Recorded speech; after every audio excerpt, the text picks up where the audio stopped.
Nous avons appris à apprivoiser la machine, puis à l'adorer, puis à la servir. La prochaine étape. Paraît-il de demander poliment si nous pouvons encore exister dans son agenda. L'homme créa la machine pour se libérer. La machine libéra l'homme de ce qui restait de son imagination, un échange, comme on dit, équitable. Aujourd'hui, l'association homme-machine était un art. Aujourd'hui, c'est une clause d'utilisation longue de 37 pages que personne n'a lu, mais que tout le monde subit.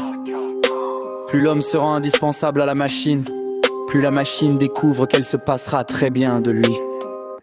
La véritable inquiétude n'est pas que les machines pensent comme nous, mais que nous cessions par économie cognitive de penser comme nous. L'obsolescence programmée des objets était supportable, celle de l'humain l'est un peu moins, surtout quand il doit lui-même accepter les termes du contrat. La machine ne remplace pas l'homme, elle remplace la partie de l'homme qu'il est trop fatigué d'incarner. Autrement dit, presque tout. Nous voulions des outils intelligents, ils nous ont rendus intelligemment dépendants. Un progrès exemplaire en matière d'aliénation moderne. Le 21e siècle aura transformé l'association homme-machine en un duo comique. L'un raconte des blagues involontaires, l'autre rit silencieusement en calculant sa prochaine mise à jour. On dit que l'homme garde sa maîtrise. Pourtant chaque fois que la machine s'arrête, il panique comme si sa pensée venait d'être débranchée.